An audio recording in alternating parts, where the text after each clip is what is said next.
Hello po sa inyong lahat mga ka-crypto. Ako po si Pinoy Crypto Trader at sa video na ito ay pag-usapan po natin ang isa sa pinakasikat na meme coin sa mundo.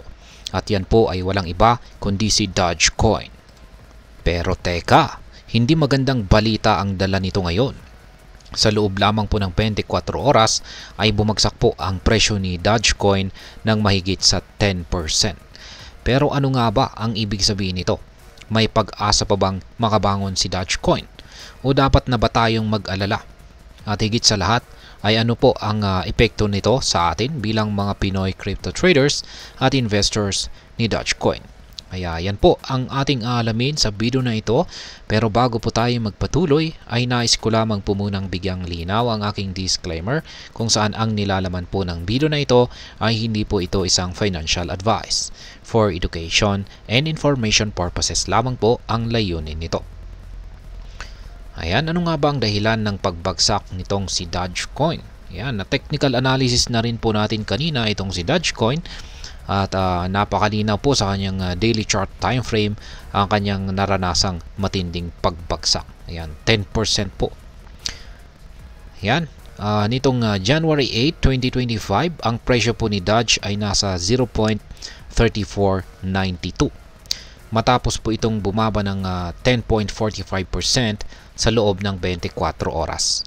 Bagamat nakapagtala ito ng 11.34% na pagtaas nitong nakaraang linggo sa loob ng isang buwan, ang presyo po nito ay bumagsak ng 22%. At ngayon ay ano po talaga ang dahilan dito? Ayon po kay Ginoong Ali Martinez, isang kilalang crypto analyst, may kinalaman daw dito ang pagbaba ng hype sa social media at ang negatibong sentiment sa market.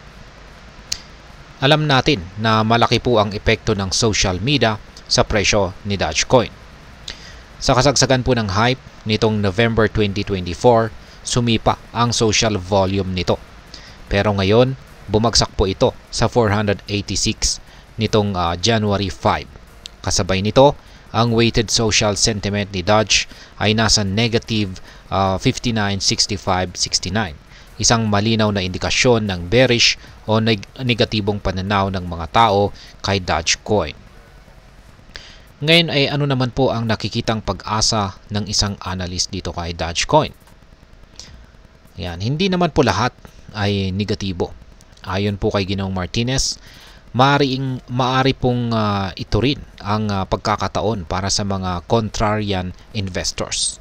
Ito po yung mga pumapasok sa market kapag ang karamihan ay natatakot o nagbebenta na.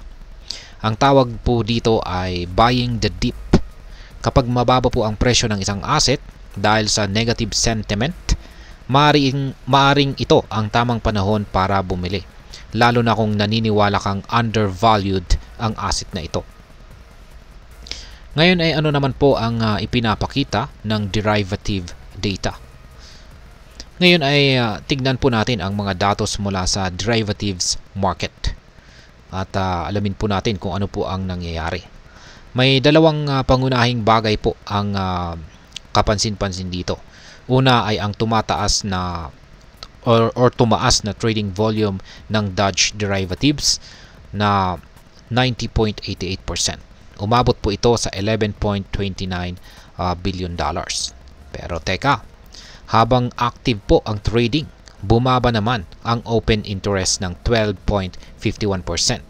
Kung saan ay nasa 3.60 billion dollars na lamang ito. Ano ang ibig sabihin nito? Ibig pong sabihin nito ay maraming traders ang nag-close o nag-liquidate ng kanilang positions habang pabagsak ang presyo. Sa options market naman ay bumagsak po ang option volume ng 21.16%. Pero tumaas naman po ang open interest ng 32.83%. Mixed signals po ito, kaya kailangan po mag-ingat ang mga traders. Ngayon ay ano po ang ibig sabihin ng pag-shift sa short-term trading? Ayan.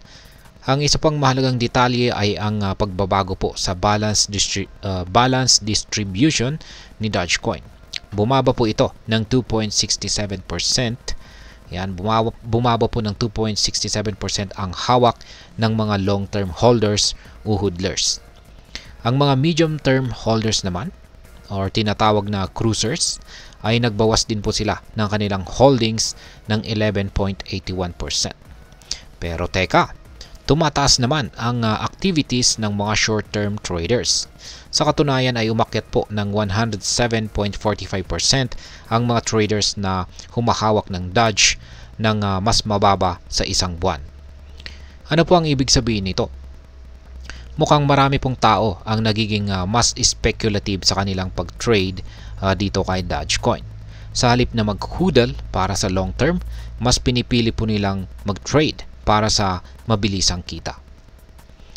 At ngayon ay ano naman po ang maaring maging epekto nito para sa atin bilang mga Pinoy crypto traders or investors ni Dogecoin.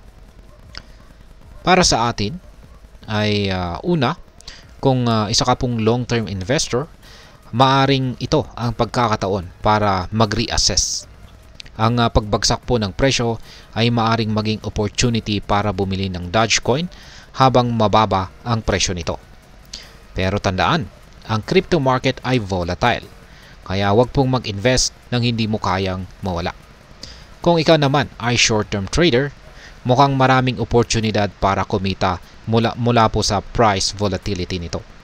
Pero siguraduhin mong alam mo ang risk, lalo na sa paggamit po ng leverage o derivatives. At ngayon ay ano naman ang aking masasabi tungkol dito? Ang masasabi ko po rito ay ang sitwasyong ito ay isang paalala sa ating lahat na ang crypto trading ay hindi lamang po tungkol sa hype. Kailangan po ng tamang analysis, risk management at saka pasensya. Si Dogecoin bilang isang meme coin ay laging maaapektuhan ng sentiment ng publiko. Kaya mahalaga po na alam natin ang tamang timing kung kailan po tayo dapat papasok at lalabas sa market. Kaya ayan, hanggang dito na lamang po tayo sa video na ito mga ka-crypto. Sana po ay inyong nagustuhan ang aking paliwanag sa video na ito. Kung inyo po itong nagustuhan, pag-click lamang po ang like button nito. Marami pong salamat sa panonood. Ingat po tayo lagi at God bless po sa ating lahat.